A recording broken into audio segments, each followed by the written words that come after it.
The media is coming out in full force to try to say that it's all the toxic fans that got the Acolyte canceled. But what's more, there's a new rumor about someone who was almost cast as Master Saul in the Acolyte. It looks like Keanu Reeves might have dodged another bullet. Let's talk about the Acolyte here on That Park Place. Hello, I am Jonas J. Campbell, an investigative reporter for That Park Place. Also, I'm an unfortunate person who happened to watch the entirety of The Acolyte. Also with me is someone who also pulled on that thread, Mr. VashSky. Vash, is the thread with you today? Oh man, it's like PTSD. Oh, the thread. Oh, it's terrible. It's bad, Jonas. It's so terrible. But no, the thread is not with me. The Force is with me. And apparently the Force was with a famous actor that's very well established in Hollywood that was very much considered for the role and might be considered for future projects at Lucasfilm. Well, I would hope he is, because Lucasfilm needs something right now. They need a little bit of goodwill. I think the next project coming out that has Keanu Reeves in it to major cinemas would be Sonic the Hedgehog 3, where he is starring as Shadow, a film that looks like it just might trounce Mufasa at the box office. That's a guess. That's not a prediction. It's just a guess. But we do want to talk about the fact that the media has been coming out to try to defend the Acolyte.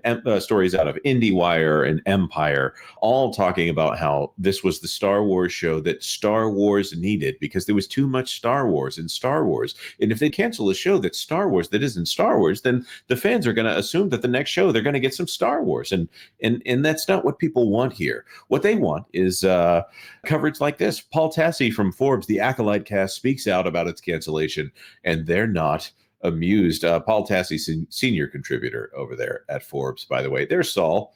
Just imagine this guy, but instead of a Korean actor right here, he could have been a Southern California cool breeze like Keanu Reeves. I don't know. I don't know that that would have helped the show, but here we are. Fans continue to rally to try to save the Acolyte from cancellation by Disney, which has now spread to a number of media outlets writing pieces about how this was a mistake by Disney. Disclaimer, I am one of those media outlets. The article in question says there is zero reason the Acolyte season 2 would need to cost $180 million. It's funny. The movie both gives into a celebrating anti-woke toxic fan base while also demonstrating Disney has no ability to commit to expanding meaningfully outside the increasingly stale Skywalker era.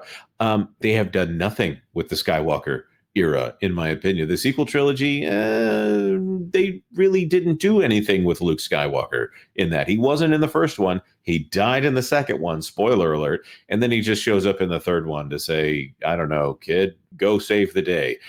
Also, there's the fact that it's Jake Skywalker. So whatever. I think the branding of the sequel trilogy as the Skywalker era is one of the most disingenuous things that has been done in order to market those films. Because guess what?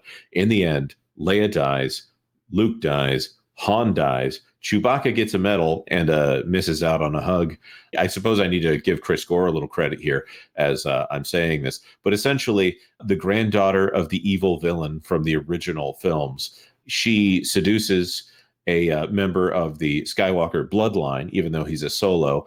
He takes the hit. He was going to be Supreme Leader. She kisses him. He dies. And then she takes over, I guess, for the Emperor here, because she also takes on the name of Skywalker, while essentially being the hero of the Republic. Put some evil music on that, and it's pretty clear that she's the villain of the Skywalker saga there. Whatever, that's my rant here. Vash, what in the world?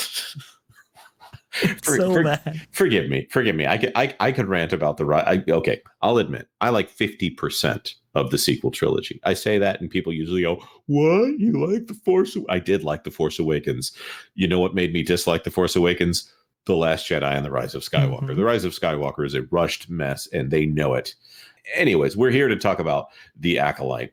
The thing that I really want to point out here, Jung-jae was surprised, and he spoke out, and he said, personally speaking, I really loved Leslie's writing. I thought she was a great writer and director who was very talented in storytelling, as well as creating characters and creating meaningful structures within the story. So I was actually personally really looking forward to watching season 2 with her at the helm.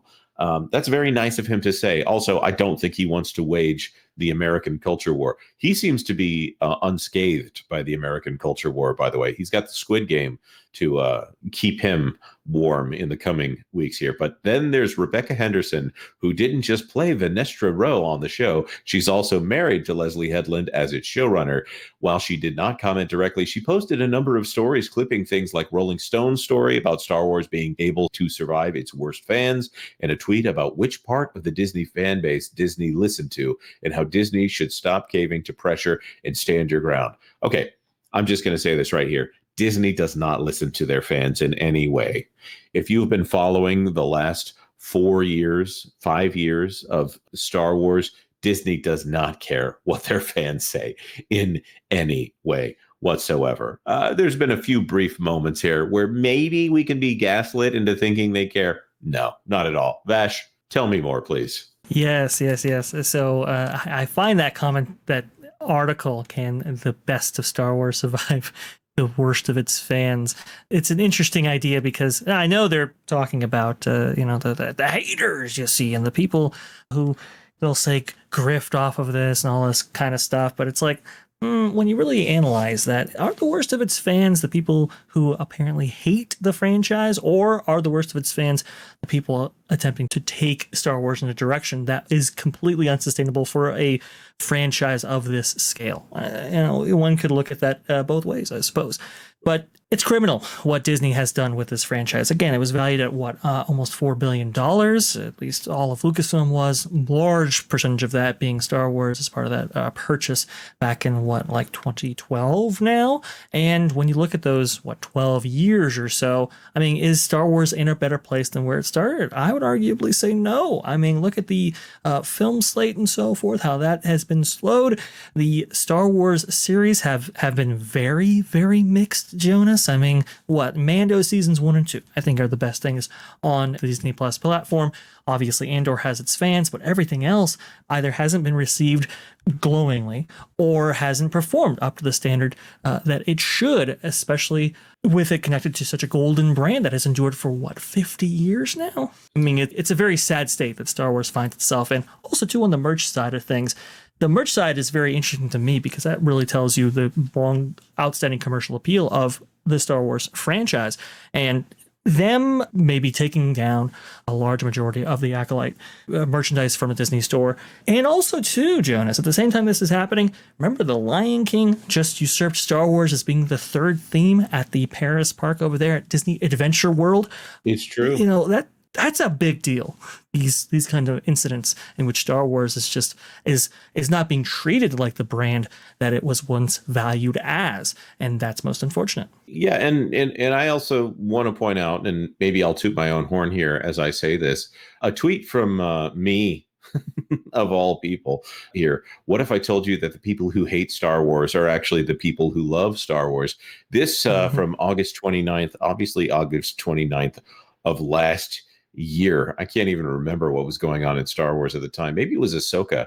But if we look here, Rebecca Henderson, who is Venestra Rowe, obviously pointing to the Rolling Stone article here. This one, the worst part about the Acolyte being canceled isn't the cancellation itself, but knowing exactly which part of the Star Wars fan base Disney listened to. Manny Jacinto doing this shot from the end of the Acolyte here, him in a dress and her in the power suit there, and Jung-jae reacting as well. I get it, and nobody wants their show canceled. And so far, Leslye Headland has been, I'm going to say, pretty quiet. There was also, for those of you who have not been following along at home, the Acolyte merch was pulled from the Disney store and then eventually restored. It's like it's the kind of thing that it could be made to order. It's like printed T-shirts and things like that. So it's not anything where they actually have to put a lot of effort into it. But what has resurfaced is a rumor that was right before the Acolyte went to air. There was a rumor that a certain actor was going to be in the show. We're hearing from additional rumor mongers out there that Keanu Reeves, of all people, was actually not just in running for the show, but in running to play Master Soul. And I'm going to say that would have been a little bit different of a character if he had been played by Keanu Reeves. Vash? A much different character. Much different character. I couldn't imagine him really playing that. And honestly, I think we have a visual illustration, Jonas, of just what this might have looked like here with Keanu Reeves not making it to this role right here because of allegedly scheduling conflicts. I think that's it right there. Still dodging bullets at 59 like it's 99. Trinity, not so lucky. Oh, that's a really good point. I wonder if that's why he was in talks. See, there was a lot of things that went on with this series that, oh, they cast him because I loved his performance in this and that, and he's such a great actor. When, right. I want to say if you get Trinity because you want to be doing fight scenes like The Matrix, if you get Keanu Reeves because you want to be doing the fight scenes like The Matrix, I think they probably cast Jung-jae as Saul because he was in the biggest television show in the world at the time, which is, of course, Squid Game. And they said, you know what? Maybe people will get confused between that show and our show. And I do think if Disney doesn't willow this thing and cause it to be taken off of the streamer for a tax write-off, which is, I think, within the realm of possibility. We are at the numbers here where that would be a perfectly reasonable thing to do because they have to pay royalties for this thing. And if they get rid of it, they don't have to pay royalties for it anyways. Or maybe they need to put this thing on physical and just put it out to pasture. Just let the people who really want a copy of this make your $3 off of them and move on.